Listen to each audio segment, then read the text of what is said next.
Hello दोस्तों, कैसे हो आप। उम्मीद है कि आप स्वस्थ होंगे, मस्त होंगे और आपकी पढ़ाई अच्छी चल रही होगी। दोस्तों, आज के इस लेक्चर में हम एक चर का द्विघात समीकरण के प्रश्नावली 3 का प्रश्न क्रमांक 2, 3 और 4 को स्टेप बाय स्टेप हल करेंगे। ये प्रश्न बोर्ड एग्जाम 2027 के लिए महत्वपूर्ण है, इसलिए आप कॉपी और पेन लेकर अंत तक बने रहिए। दोस्तों, यदि आपने इस चैप्टर के पिछले लेक्चर नहीं देखे हैं तो आप हमारी प्लेलिस्ट में जाकर उन्हें देख सकते हैं। हमारे चैनल पर पूरे चैप्टर को क्रमबद्ध रूप से पढ़ाया जा रहा है। आइए दोस्तों, बिना समय व्यर्थ किए आज का लेक्चर प्रारंभ करते हैं। चलिए शुरू करते हैं। आज का टॉपिक प्रश्नावली 3 का प्रश्न क्रमांक 2। प्रश्न क्रमांक 2 है वर्गमूल 7 धन वर्गमूल 7 धन वर्गमूल 7 धन वर्गमूल 7 ये जो है वो अनंत पदों तक बढ़ते जा रहा है को हल कीजिए। ठीक है, इसको जो है हमको हल करना है। तो इसको हल करने की विधि क्या है? तो सबसे पहले इस पे हम क्या करते हैं, इसको कुछ मान लेते हैं। ठीक है, इतने पद को कुछ मान लेते हैं। मान लेते हैं क्या है, x है और x बराबर हमारा है वर्गमूल वर्गमूल 7 धन वर्गमूल 7 धन वर्गमूल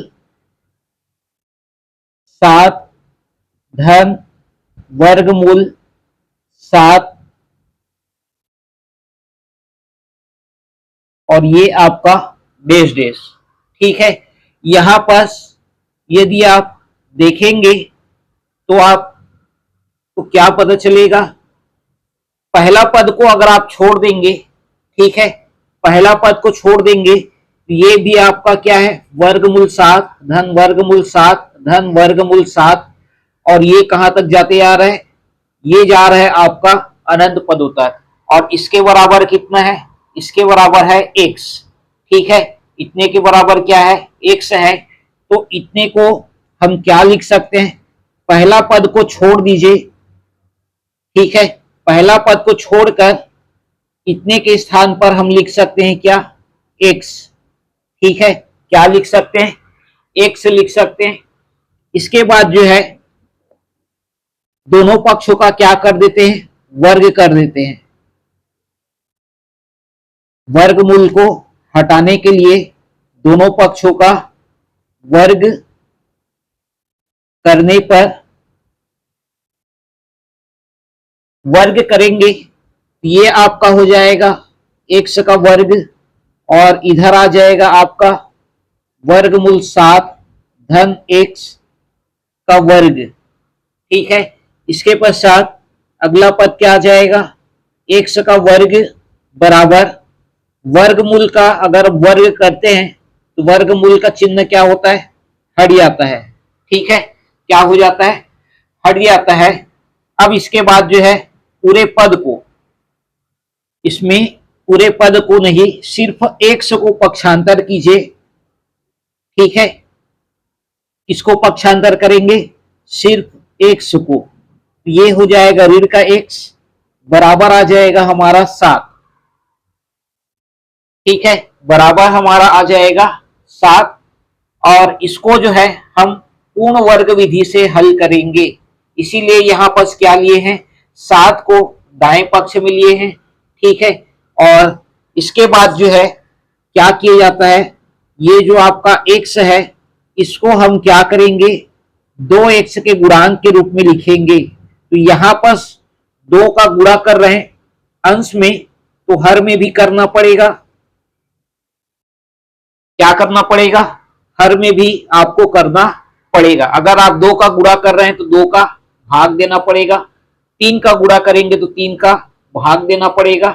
ठीक है, ये इसका नियम है, बराबर 7।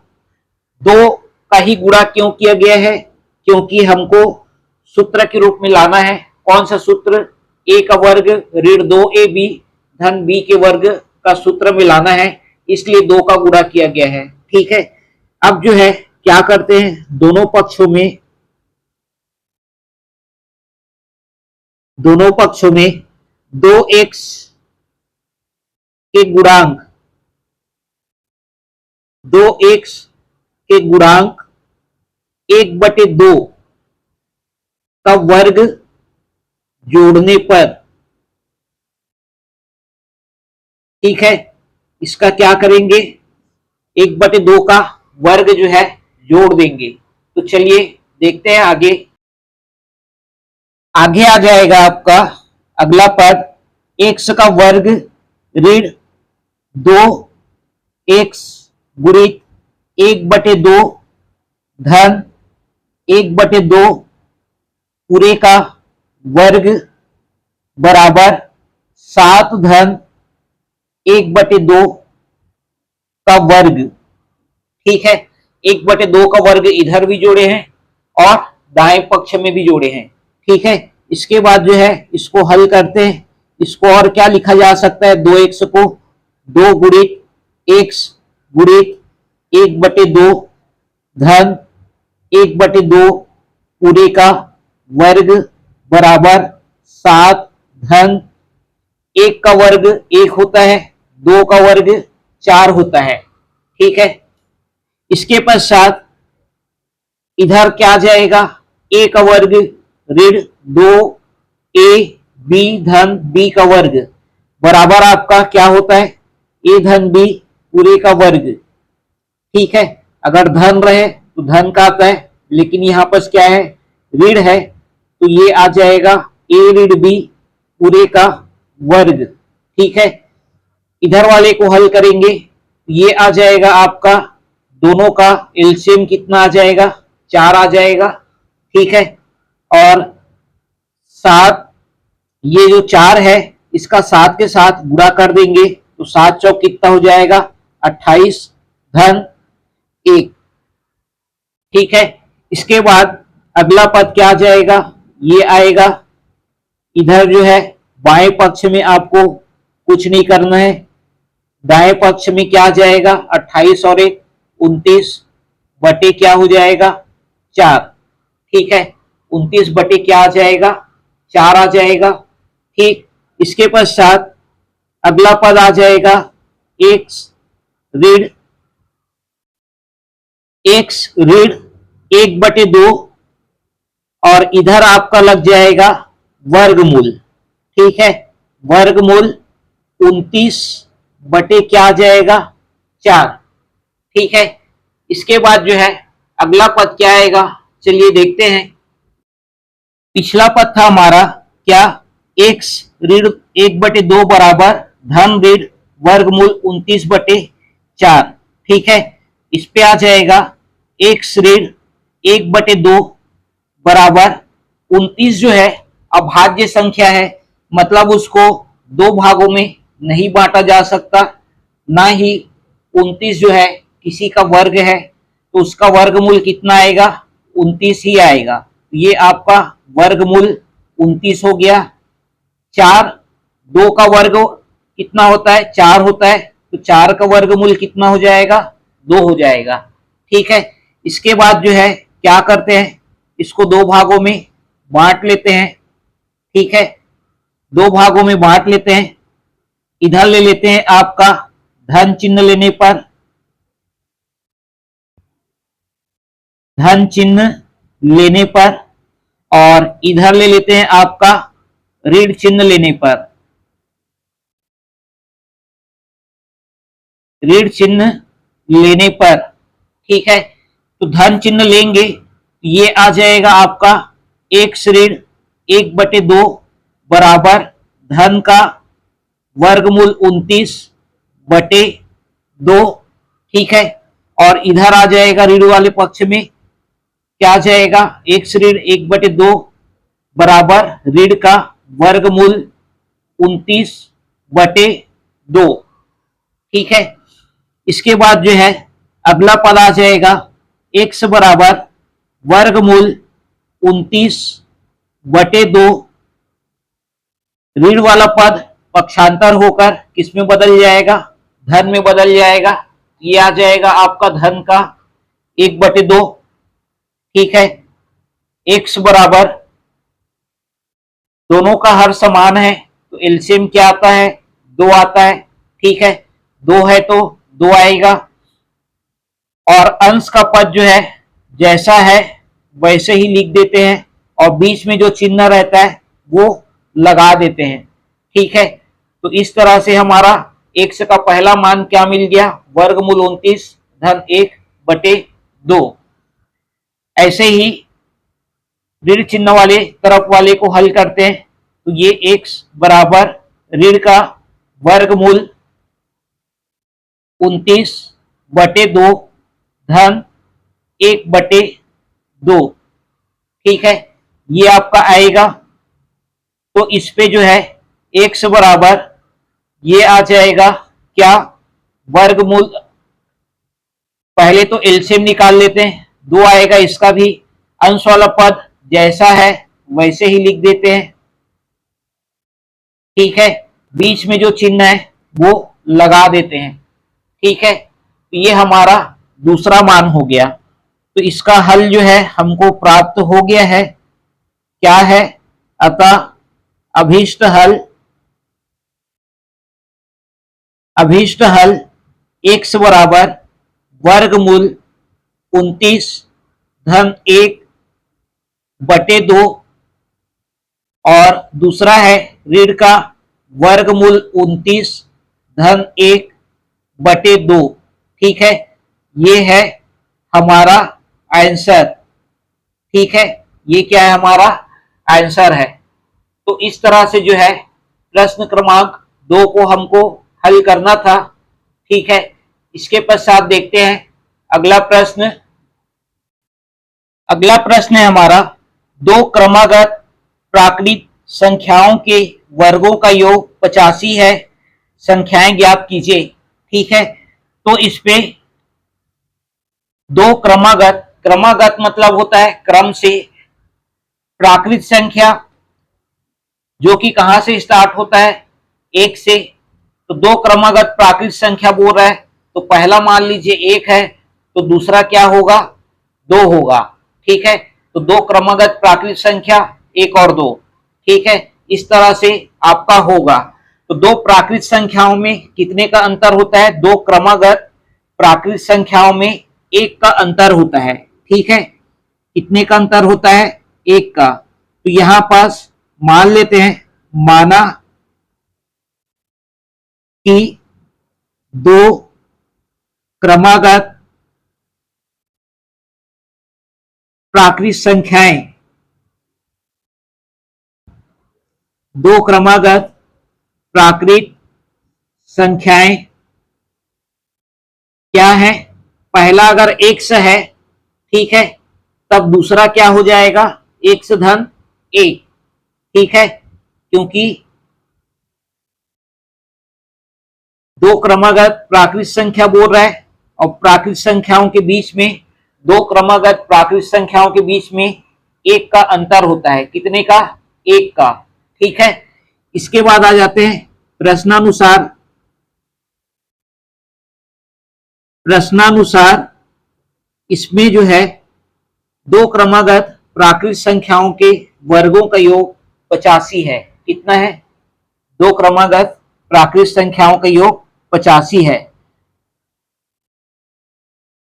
पहली संख्या का वर्ग धन दूसरी संख्या का वर्ग बराबर कितना, 85। ठीक है, ये आपको प्रश्न में दिया गया है। ठीक है, अब इसको हल करते हैं। ये आ जाएगा x का वर्ग, इसमें a धन b पूरे का वर्ग का सूत्र लगेगा जो होता है a का वर्ग धन 2ab धन b का वर्ग बराबर 85। ठीक है, यहां पास क्या सूत्र लगा है, यहां आपका प्रयोग हुआ है a धन b बराबर a धन b पूरे का वर्ग बराबर a का वर्ग धन 2ab धन b का वर्ग। ठीक है, ये सूत्र आपका क्या है, लगा है यहाँ पर। एक्स का वर्ग, एक्स का वर्ग दोनों धन का है, क्या हो जाएगा, जुड़ जाएगा, तो आ जाएगा 2x का वर्ग। ठीक है, फिर आ जाता है धन 2x गुणित 1 बराबर आ जाएगा 2x। एक का वर्ग एक होता है, 85 को पक्षांतर करके बाएं पक्ष में ले आइए तो ऋण का 85 हो जाएगा बराबर 0। ठीक है, इसके बाद जो है अगला पद क्या आएगा, चलिए देखते हैं। पिछला पद था हमारा 2x का वर्ग धन 2x धन 1 ऋण 85 बराबर 0। ठीक है, ये आ जाएगा हमारा, क्या आएगा, 2x का वर्ग धन 2x 1 ऋण 85 बराबर आ जाएगा ऋण का 84 बराबर 0। इसके बाद पूरे पद से दो जो है उभयनिष्ठ ले लेते हैं, तो इस पे आ जाएगा x का वर्ग, इसमें आ जाएगा x और इसमें आ जाएगा आपका 2 चौक 8 और 2 दूनी 4 मतलब 42। ठीक है, अब ये दो को पक्षांतर करेंगे, जब दाया पक्ष आपका शून्य रहे, कोई भी संख्या पक्षांतर करते हैं तो वो क्या हो जाता है, शून्य हो जाता है, तो ये आपका पद हट जाएगा। ठीक है, तो x का वर्ग धन x ऋण का 42 बराबर 0। अब 42 को दो भागों में बांटना है, यहां पास पूर्ण वर्ग विधि से भी इसको हल कर सकते हैं, गुणनखंड विधि से भी हल कर सकते हैं, आपके ऊपर निर्भर करता है कौन सी विधि से इसको आप हल करना चाहते हैं। ठीक है, हम यहाँ पास प्रयोग करेंगे कौन सा विधि, गुणनखंड विधि। ठीक है, 42 किसके किसके पारा में आता है, 7 छिक्का होता है 42। ठीक है, और 7 में जो है 6 हम घटा देंगे तो आ जाएगा 1 ऋण का 42 बराबर 0। ठीक है, इसके बाद अगला पद आ जाएगा x का वर्ग धन का 7x धन गुणित ऋण ऋण का 6x ऋण का 42 बराबर 0। ठीक है, इसके बाद अगला पद क्या आ जाएगा, ये आएगा x का वर्ग धन 7x, इसको पहले ब्रैकेट में लेंगे, उसके बाद जो है यहां पर अगर आपका ऋण का चिन्ह रहता है तो ये चिन्ह क्या होता है, बदल जाता है, ये आ जाएगा आपका धन का 42 हो जाएगा बराबर 0। ठीक है, इसके पश्चात अगला पद क्या आएगा, इन दोनों में क्या चीज पद समान दिख रहा है, एक्स, एक्स जो है उभयनिष्ठ ले लेंगे, ये आ जाएगा एक्स गुणित एक्स धन 7, 6 के पहाड़ा में 42 आता है, कितने बार में आता है, 7 बार में आता है। ठीक है, तो यहां पास x बचेगा, यहां पास 7 बचेगा।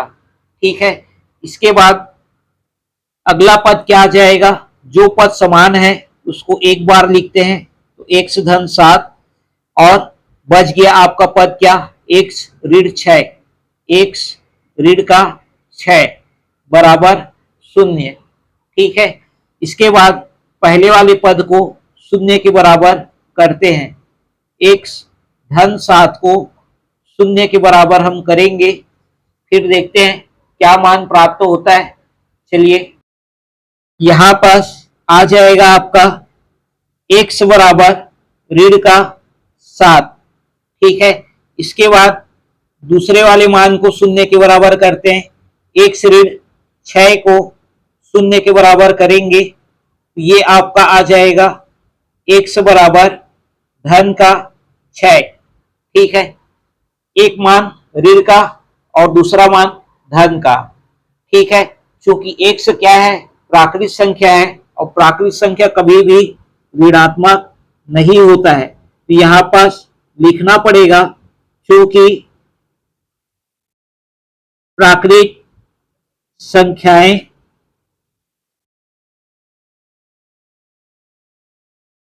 ऋणात्मक नहीं होती है, नहीं होती है, अतः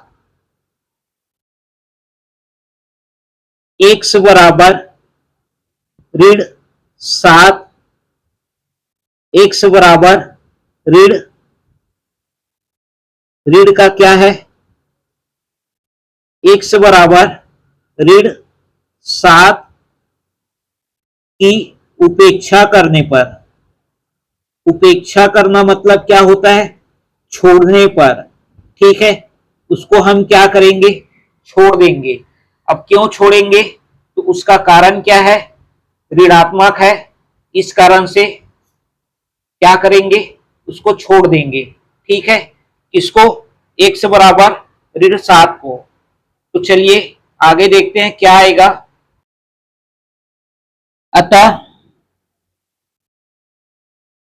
x बराबर क्या हो जाएगा, फिर 6 हो जाएगा। तो दो क्रमागत प्राकृत संख्याएं क्या हो जाएंगी हमारी, अतः x बराबर हो जाएगा क्या, 6, ठीक है। इसलिए इसलिए दो क्रमागत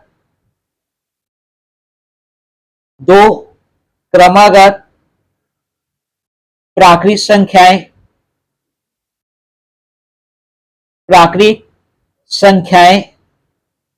क्या हो जाएंगी, पहला होगा आपका 6 तथा दूसरा हो जाएगा 6 धन 1 बराबर 7 होगा, ठीक है। ये हमारा क्या है, आंसर है, ठीक है, ये हमारा आंसर है। x बराबर 6 होगा क्योंकि ये क्या है, धनात्मक है, ठीक है। तो दो क्रमागत प्राकृत संख्याएं क्या हो जाएगी, क्या माने थे हम, x धन 1 माने थे, उसके स्थान पर रख दीजिए, आ जाएगा 6 धन 1 बराबर 7 होगा, ठीक है। 6 और 7 इसका क्या है, आंसर है, ठीक। इसके बाद देखते हैं अगला प्रश्न। अगला प्रश्न है प्रश्न क्रमांक 4।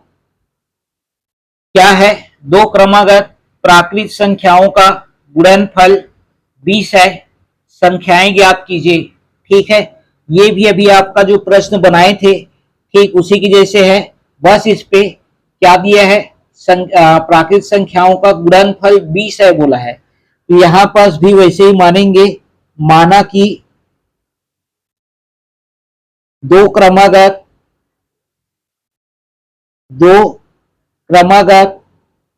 प्राकृत संख्याएं, दो क्रमागत प्राकृत संख्याएं x तथा x धन 1 है। पहला अगर x है तो दूसरा उससे एक अधिक होगा, ठीक है। तो क्या हो जाएगा, x धन 1। अब आ जाते हैं प्रश्नानुसार। प्रश्न में क्या चीज दिया गया है, प्रश्न में हमारा दिया गया है दो क्रमागत प्राकृत संख्याओं का गुणनफल, पहला संख्या गुणित दूसरा संख्या, इनका गुणनफल कितना है बोल रहा है, 20, ठीक है। कितना है, 20 है। इसको चलिए हल करते हैं। ये आ जाएगा आपका x का वर्ग धन का x बराबर 20।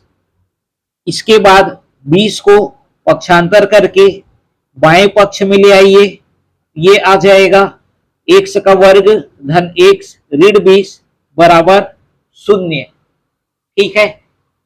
इसके पश्चात अगला पद क्या आ जाएगा, 20 को ऐसे दो भागों में बांटना है जिसको गुणा करने पर 20 आए, जोड़े या घटाए तो 1 आए, तो 4 पंचे होता है 20, ठीक है, और 5 चौक होता है 20, ठीक है। 4 पंचे और 5 चौक दोनों एक ही है, जिसमें आप बड़ी संख्या में छोटी संख्या को जोड़कर देखेंगे और बड़ी संख्या में छोटी संख्या को घटाकर देखेंगे। तो बड़ी संख्या में कौन सा है, 5 है। 5 में एक जोड़ेंगे, 4 जोड़ेंगे तो 9 हो जाएगा, घटाएंगे तो कितना आएगा, 1 आएगा। और 5 और 4 को गुणा करने पर कितना आएगा, 20 आएगा। ठीक है, 5 और 4 को गुणा करने पर 20 आएगा और घटाने पर 1 आएगा। ठीक है, इसके पश्चात अगला पद क्या आएगा, चलिए देखते हैं। इसके बाद अगला पद आ जाएगा हमारा x का वर्ग धन का 5x धन गुणित ऋण, ऋण का 4x ऋण का 20 बराबर 0। ठीक है, इसके पश्चात अगला पद क्या आ जाएगा, पहले दो पदों को पहले कोष्टक में x का वर्ग धन का 5x पहले कोष्टक में, ऋण चिन्ह बाहर लेंगे, ये ऋण चिन्ह क्या हो जाएगा, बदल जाएगा, क्या हो जाएगा, धन का हो जाएगा बराबर 0। ठीक है, इसके बाद उभयनिष्ठ लेते हैं, इस पे उभयनिष्ठ क्या निकलेगा, x निकलेगा, ये आ जाएगा x गुणित x धन 5, 4 के पहाड़ा में 20 आता है, कितने बार में आता है, 5 बार में आता है, यहां आ जाएगा 5 बराबर 0। इसके बाद जो पद आपका समान है, ठीक है,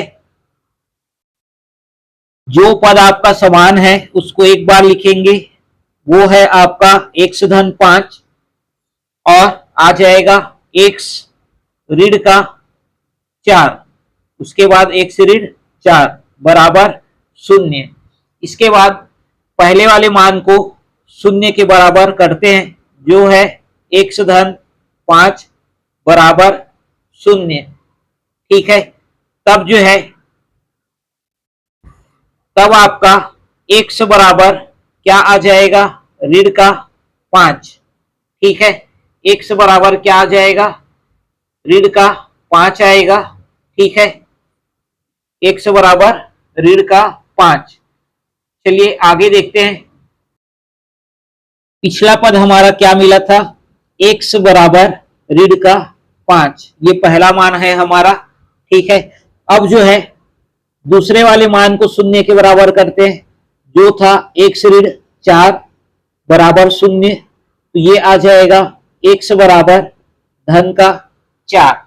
इसमें भी आपको लिखना पड़ेगा, चूंकि प्राकृत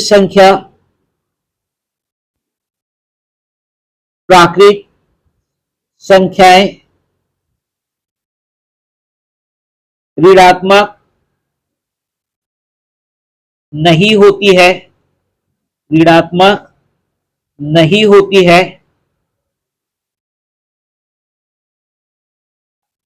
अतः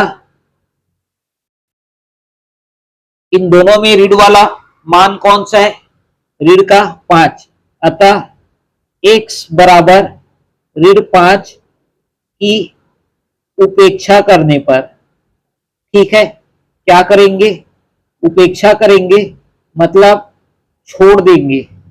ठीक है, उपेक्षा करने पर तो हमारा अतः x बराबर क्या आ जाएगा, 4। धनात्मक वाला मान कौन सा है, 4 है, तो x बराबर 4 हो जाएगा। इसलिए दो क्रमागत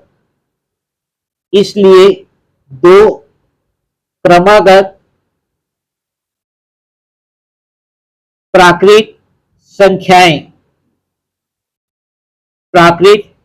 संख्याएं क्या हो जाएंगी, दो क्रमागत प्राकृत संख्याएं, पहला 4 तो दूसरा क्या हो जाएगा, 4 धन 1 बराबर 5 होगा। ठीक है, और ये क्या है, हमारा आंसर है। ठीक है, ये हमारा आंसर है। तो इस तरह से इस प्रश्न को आपको हल करना था। ठीक है, तो दोस्तों आज के इस लेक्चर में बस इतना ही। अगले लेक्चर में हम प्रश्न क्रमांक 5, 6 और 7 को विस्तार से समझेंगे और उसके सभी महत्वपूर्ण भागों को देखेंगे। ठीक है, कि किस तरह से हल किया जाता है। यदि आपको हमारा यह लेक्चर उपयोगी लगा हो तो वीडियो को लाइक कीजिए और शेयर अवश्य कीजिए, ताकि अन्य विद्यार्थियों तक भी यह जानकारी पहुंच सके। अपनी राय और प्रश्न कमेंट्स में जरूर लिखिए और मैथ्स बाय अविनाश चैनल के साथ जुड़े रहिए। Thank you.